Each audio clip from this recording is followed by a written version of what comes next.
ठीक आहे. सो हे तर झालं, अँसिबल हा टूल यूज करून आपण सॉफ्टवेअर इन्स्टॉल करायची कामं आपण ऑटोमेट केली.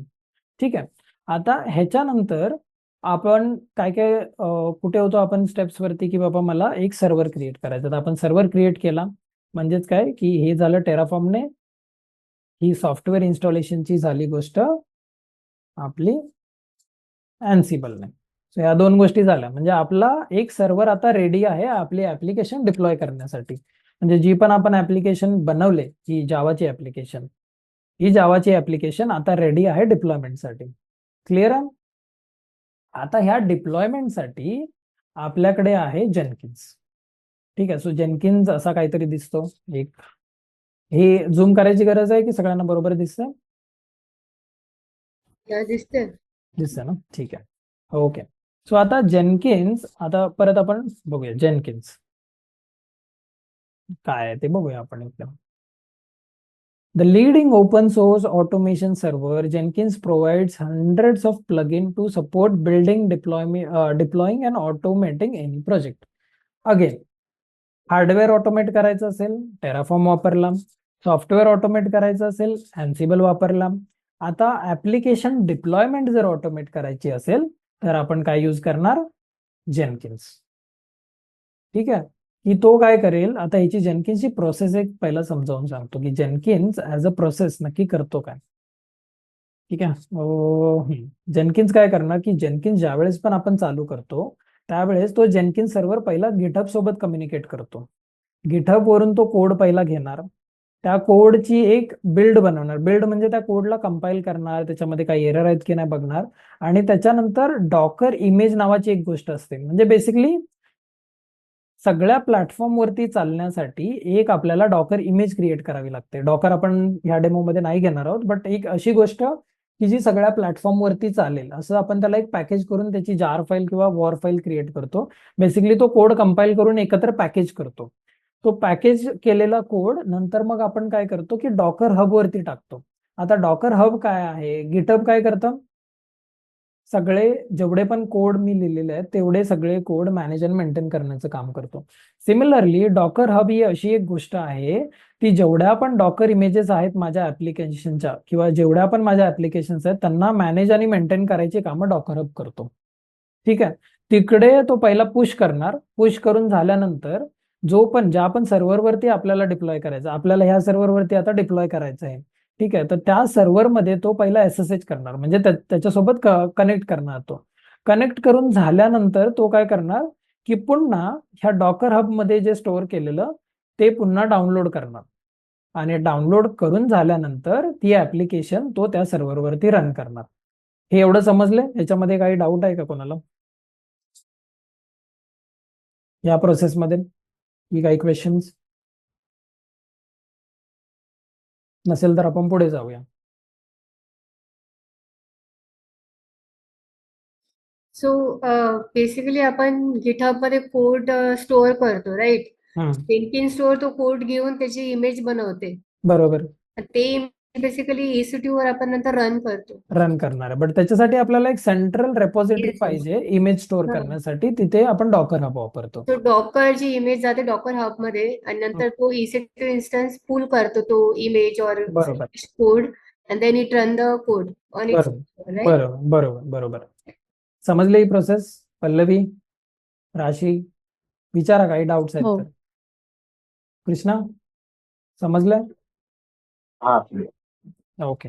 ठीक आहे. सो आता ही प्रोसेस, मी एक जेनकिन्सची पाईपलाईन बनवली. आता ह्या पाईपलाईन मध्ये काय होते की इकडे मी कुठे गेली पाईपलाईन, डिप्लॉय टू EC2 म्हणून एक पाईपलाईन. आता ही पाईपलाईन कशी दिसते? अगेन एवढा सगळा कोड आहे, हा सगळा लिहायचा आहे का असं तसं? तर नाही, हा सगळा कोड लिहायची गरज नाहीये.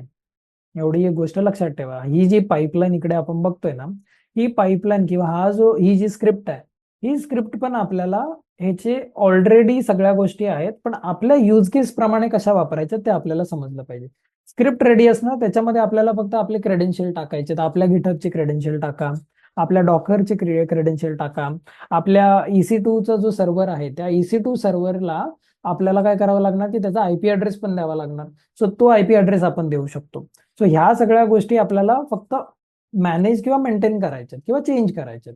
बाकी सगळ्या गोष्टी ऑलरेडी अवेलेबल असतात. तो ही एक पाईपलाईन म्हणजे एक स्क्रिप्ट आहे. ही स्क्रिप्ट आपण एक्झिक्यूट करणार आहेत. पण ह्या स्क्रिप्टला मला सांगावं लागेल की मला माझ्या सर्व्हरचा आयपी ऍड्रेस हाच आहे. तर ह्या सर्व्हर वरतीच मला ती पाईपलाईन किंवा तो ऍप्लिकेशन माझा डिप्लॉय करायचा. तर मी ह्या सर्व्हरचा आयपी ऍड्रेस कॉपी करतो आणि मग जर तुम्ही इकडे बघाल, हा इथे आयपी ऍड्रेस आहे, हा आयपी ऍड्रेस मी चेंज करतोय आता. ठीक आहे, हा आयपी ऍड्रेस झाला माझा चेंज. आता मी इथे अप्लाय करतो, सेव्ह करतो. आता ही जर मला मॅन्युअली जर प्रोसेस करायची असेल ना, तर मी जावाची ऍप्लिकेशन पहिला याची जार फाईल क्रिएट करणार.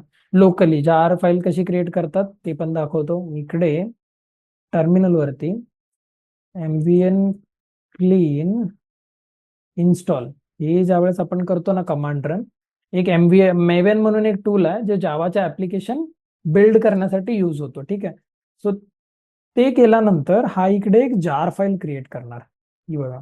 आणि ही जार फाईल आपल्याला सर्व्हरवरती रन करायची असते. मग आता जर मला माझ्या मशीनवरून तिकडे टाकायची असेल तर पहिलं तिकडे कॉपी करावी लागेल की नाही ही जार फाईल, की डायरेक्टली इथूनच चालेल? जर मला त्या EC2 इन्स्टन्स वरती किंवा AWS सर्व्हर वरती जर टाकायची असेल तर कॉपी करावी लागेल, हो की नाही? हो. हो. बरोबर. पण आता ही मॅन्युअल प्रोसेस होऊन जाईल की मी इकडून कॉपी करणार, मग तिकडे त्या सर्व्हरमध्ये जाणार, सर्व्हरमध्ये पेस्ट करणार, मग तिथे मग ती रन करणार. ही मॅन्युअल प्रोसेस मला करायचीच नाहीये. मी काय करतो की मी फक्त इकडे पाईपलाईन बनवून ठेवली. ही पाईपलाईन काय करणार, तो कोड घेणार. आता पुन्हा एकदा आपण डायग्राम कडे जाऊया. ही पाईपलाईन काय करते की गिटहब वरून कोड घेणार, कोड घेऊन त्याची डॉकर इमेज बनवणार, डॉकर इमेज मग नंतर डॉकर हब मध्ये पुश करणार. त्याच्यानंतर मग तीच पाईपलाईन त्या सर्व्हरमध्ये जाते. सर्व्हरमध्ये गेल्यानंतर डॉकर हब वरून तो कोड किंवा ती इमेज पुल करते आणि ती इमेज रन करते. ही ऑटोमेटेड प्रोसेस आहे. ती आता एका क्लिक मध्ये कशी होते ती बघूया. आता मी बिल्ड नाववरती क्लिक करतो. बिल्ड नाववरती क्लिक केल्यावरती इथे ती अपडेट होईल. आता इथे काय काय होते ते सगळे तुम्हाला दिसेल. इथे बघा, इथे मी मेवन क्लीन पॅकेज हे कमांड रन केले. मग सगळं इथे आता डॉकर इमेज क्रिएट होते. इथे जर मी तुम्हाला इथे डॉकर बिल्ड नावाची कमांड डॉकर इमेज क्रिएट करणार. ही इमेज मग काय होते, ही इमेज डॉकर पुश होणार. इकडे बघा, ही डॉकर पुश केल्यानंतर ती डॉकर हब मध्ये जाणार. डॉकर हब मध्ये गेली. डॉकर हब मध्ये गेल्यानंतर मग पुढे तो SSH करणार आहे. मी थोडस लांब आहे, इकडे झाली. इकडे बघा, connecting to EC2 instance and running the docker. मग त्याने पहिला SSH केलं. SSH केल्यानंतर तुम्हाला इकडे दिसेल की त्याने पुल केलं. ज्या आपण कमांड इकडे रन ही केलेल्या आठवते ना, की गिटहब वरती पहिला गिटहब वरून पुल केलं. पुन्हा आपण वरतून जाऊया, जर फास्ट झालं असेल तर. सेम स्टेप्स आपण इकडे टाकलेले आहेत. इथे पहिली स्टेप, इथे. आता इकडे काय करणार, पहिला तो गिट वरून कोड घेतोय. सी दिस, हा गिट वरून कोड घेतोय, गिट चेकआउट. ठीक आहे, गिट चेकआउट करणार आणि मग त्याचं पॅकेज करून एक त्याची डॉकर इमेज क्रिएट करणार. डॉकर इमेज इकडे बिल्ड होते, ही कमांड. आता ही कोणती स्टेप आहे आपली, ही वाली. डॉकर इमेज बिल्ड झाली. नंतर कोणती, डॉकर पुश वाली कमांड रन झाली पाहिजे. सो इकडे जर बघितलं तर डॉकर पुश वाली कमांड इकडे आपण रन केले. ठीक आहे, डॉकर पुश पण झालं. डॉकर पुश झाल्यानंतर पुढे काय करतोय आपण, SSH करतोय. SSH करतोय. ठीक आहे, तर SSH करतोय का इकडे पण बघूया आपण. SSH कुठे गेला,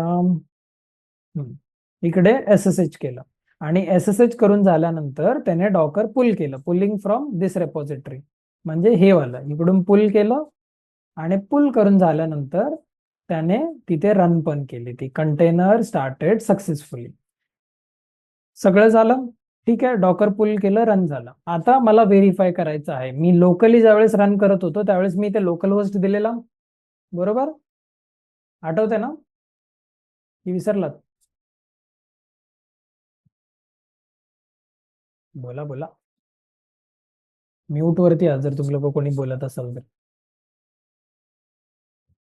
हॅलो. हो हो. आता इकडे आपल्याला आयपी ऍड्रेस द्यावा लागेल की ह्या सर्व्हर वरती जर मी ती ऍप्लिकेशन इन्स्टॉल केले तर मी इकडूनच त्या सर्व्हरला कॉल करणार. त्याचा आयपी ऍड्रेस टाकला, पोर्ट नंबर 8081, API युजर झाला क्रिएट. नंतर मग गेट करतो, सेम लोकल होस्ट नाही तो आयपी ऍड्रेस, आणि इकडून गेट करतोय. पुन्हा आता मी इकडे काहीतरी अजून एक ऍड करतो. चला, इथे मी राशी म्हणून टाकतो. ठीक आहे, राशी हा एक नवीन युजर ऍड करतोय. ठीक आहे, ऍड झाला. आता इथे हा गेट करूया. राशी पण, राशीचा युजर पण आला. याच्या इकडे अजून कृष्णा म्हणून टाकलं, आणि हा कृष्णा इकडे आहे त्याचा ईमेल आय डी. ठीक आहे, आणि गेट करूया. चालतंय बरोबर. म्हणजे जी आपण ऍप्लिकेशन बनवले ती ऍप्लिकेशन इझिली आपली तिकडे जाऊन डिप्लॉय होते. समजली प्रोसेस? ही ही प्रोसेस जी मॅन्युअल होती ती आपण ऑटोमेट केली. कशाने?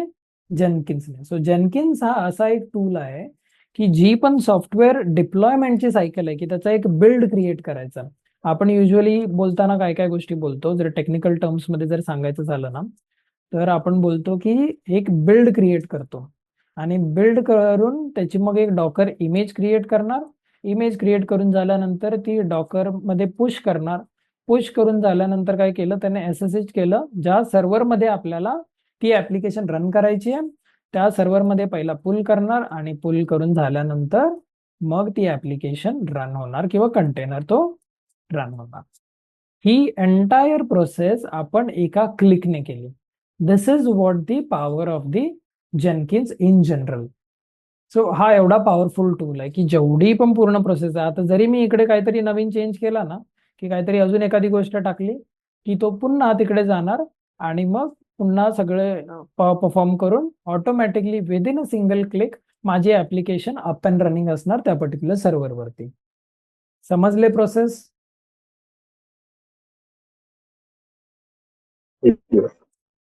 ठीक आहे. सो दिस इज हाऊ, आणि हेच टूल्स आपण इन डिटेल बघणार आहोत की बाबा अँसिबल काय असतं, टेराफॉर्म काय असतं, मग त्याच्यासोबत आपल्याकडे डॉकर म्हणून टूल आहे, कुबरनेटिस म्हणून टूल आहे, परत ग्राफाना, प्रॉमिथियस ह्या गोष्टी मॉनिटरिंगसाठी यूज होतात. सो ह्या सगळ्या गोष्टी आपण कोर्समध्ये एक स्टेप बाय स्टेप, की पहिला लिनक्सचे बेसिक्स आले पाहिजेत, त्याच्यानंतर मग आपल्याला लिनक्सवरती ज्यावेळेस आपली कमांड प्रॉपर होईल त्याच्यानंतर आपण मूव्ह ऑन होणार की बाबा एखादा टूल, टेराफॉर्म किंवा अँसिबल, इन्फ्रास्ट्रक्चर क्रिएशन झालं, सॉफ्टवेअर इन्स्टॉलेशन झालं, मग पुढे जाऊन मग आपण काय करणार की बाबा डॉकर काय आहे ते बघूया, डॉकर समजलं मग कुबरनेटिस काय आहे बघूया, आणि त्याच्यानंतर मग आपण जेनकिन्स मध्ये ह्या सगळ्या गोष्टी क्लब करून कशा टाकू शकतो त्या सगळ्या गोष्टी आपण बघणार आहे. समजले सगळ्यांना? काही डाऊट किंवा काही क्वेश्चन्स? मी जस्ट स्टॉप करतो माझी स्क्रीन शेअरिंग सो दॅट जर काही कोणाचे डाऊट्स वगैरे असतील वी विल टेक दॅट.